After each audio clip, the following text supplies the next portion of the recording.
The Vancouver chapter of the Electrical Contractors Association of BC's annual meet and greet is one of the year's highlight events. Our guest list is comprised of members, suppliers, ECA Hall of Famers, and invited guests from around the province, across Canada, and the U.S. This year's event attracted over 150 people.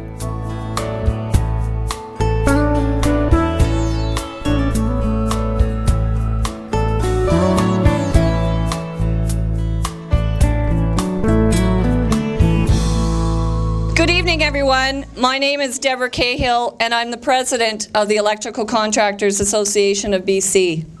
On behalf of our chairman and board of directors, welcome to the ECA and Vancouver chapters meet and greet. Before we get started, I'd like you to join me in thanking tonight's sponsors: FM Installations, Houle Electric, the Construction Labor Relations Association, BCIT, Eaton, and Wesco. We appreciate your sponsorship, and without you, this evening could not have been possible. Thanks from everyone here tonight. Let's give them a round.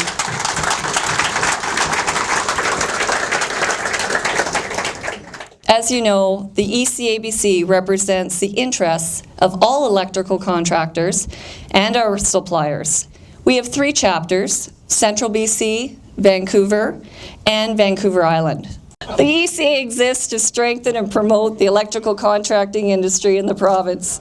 We are your advocate. We offer training and education, safety resources, consulting services, benefits for you and your company, publicity, promotions, of courses, networking opportunities like our meet and greet tonight, and obviously a little bit of humor as well. I'd like to thank everyone who helped with the planning of this special event. Thanks to our office staff, Samaya and Lynn. Thanks to our meet and greet committee and our Hall of Famers. And thanks to the Shangri-La staff. You have all put in a tremendous effort to make this event a success. And on behalf of our sponsors, FM Installations, Houle Electric, the Construction Labor Relations Association, BCIT, Eaton, Wesco, here's to a great evening. Thank you very much. I'd like to call up Graham Trafford, Chairman of the Vancouver chapter. When the Electrical Contractors Association was formed in 1952, it was put together by competitors. Though they competed against each other, as we do today, they recognized a need for cooperation, education, and training. They realized the importance of working together while remaining autonomous. Our founders faced the same challenges we do, except changes occur more quickly today. The reason is communication and technology. There are many people in this room who remember leaving job sites to try and find a payphone to phone the office. I'm one of them. Today we get nervous if we don't have our smartphones beside us 24/7. What used to take days now takes minutes. Our apprentices and our journeymen have never been better trained. Changes in procedure, codes delivered instantly, and training courses can be modified on the fly. Speed is our ally. However, it has never been more important to be connected to our associates, our competitors, while we're building our businesses. As we look to the future, our industry will change continuously.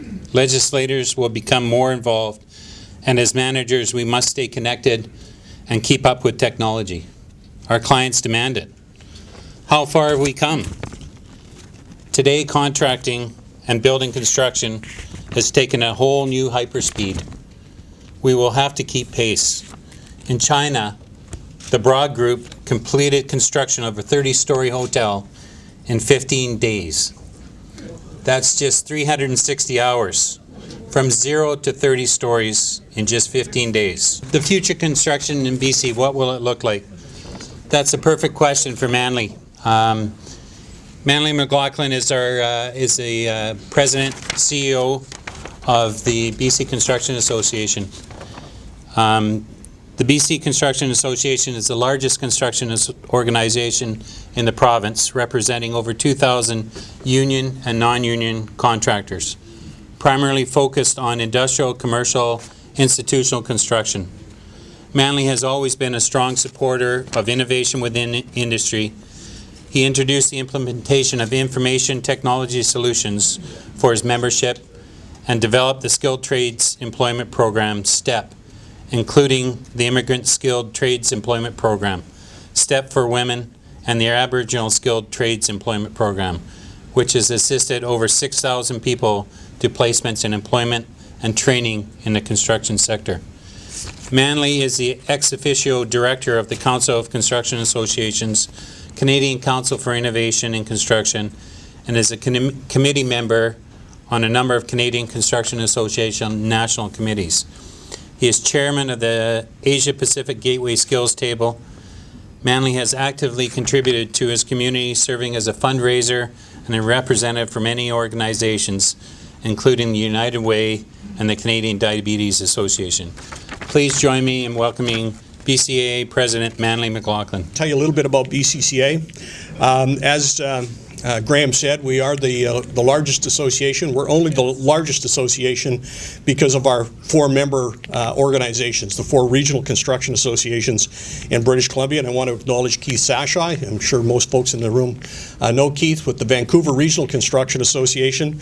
But we also we represent collectively about 2,000 construction employers here in British Columbia, and those employers come to us through those 4 regions.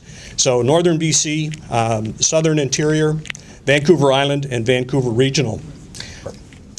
Our market conditions today, and I'm preaching to the choir, this is where you're all involved, but from my perspective, from our perspective, we're seeing intense competition.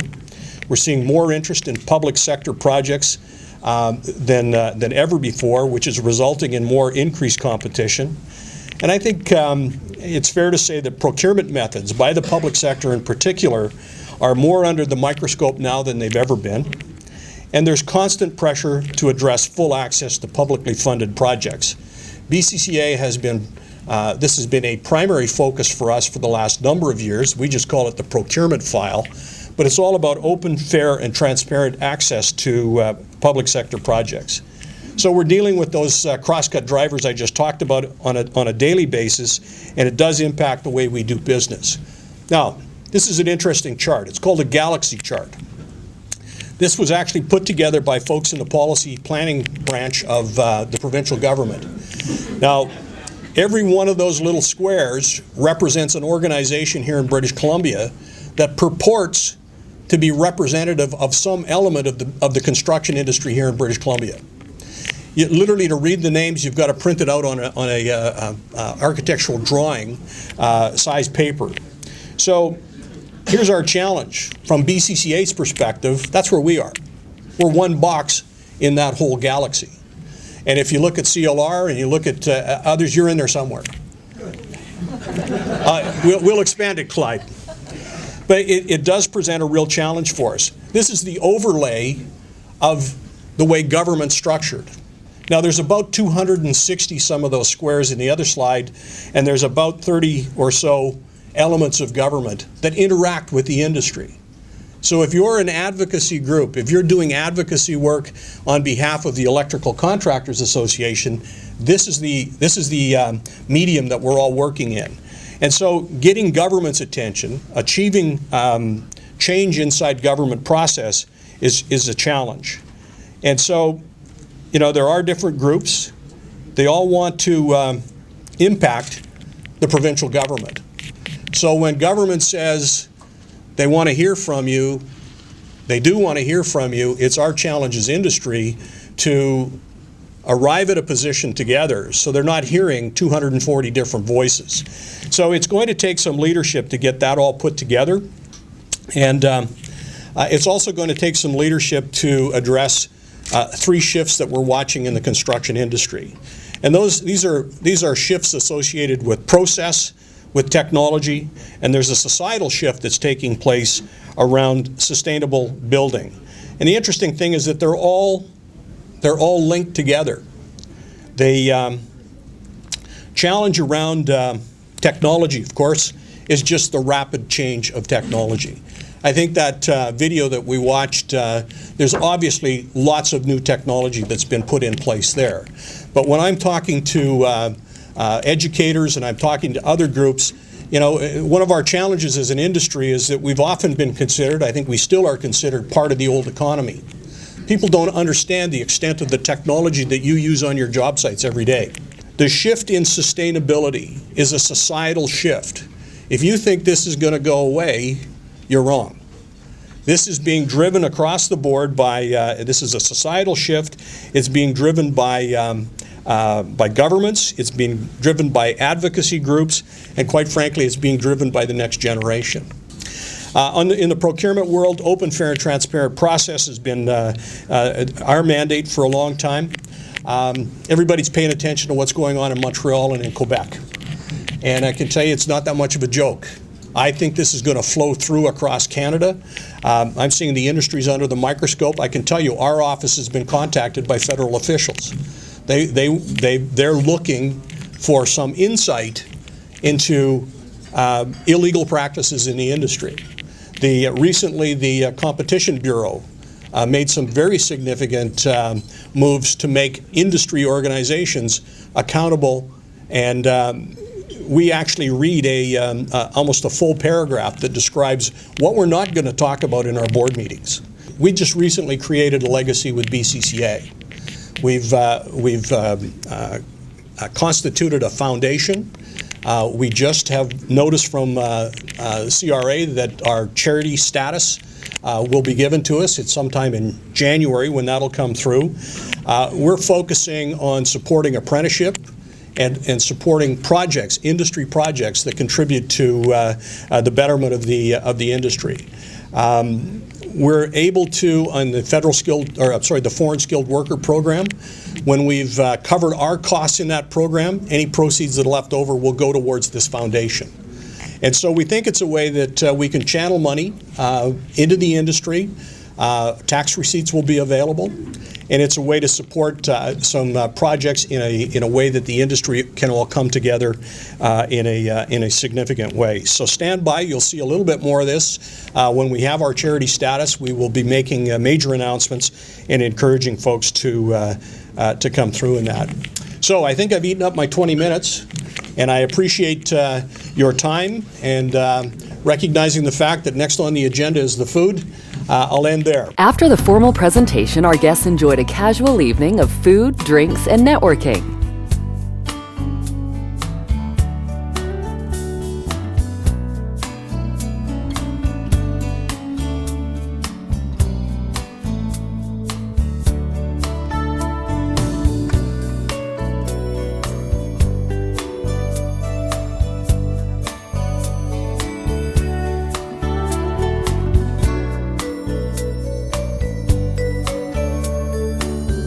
The Ecabc would like to thank everyone who attended, our guest speaker Manly McLaughlin, and our sponsors for their contribution: FM Installations, Houle Electric, the Construction Labor Relations Association, BCIT, and Eaton Wesco.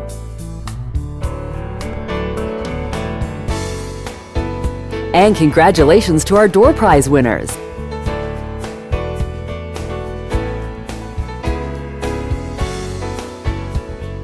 Our 50-50 winner was Barry Beat from Naramco, who donated his winnings to the Vancouver Food Bank.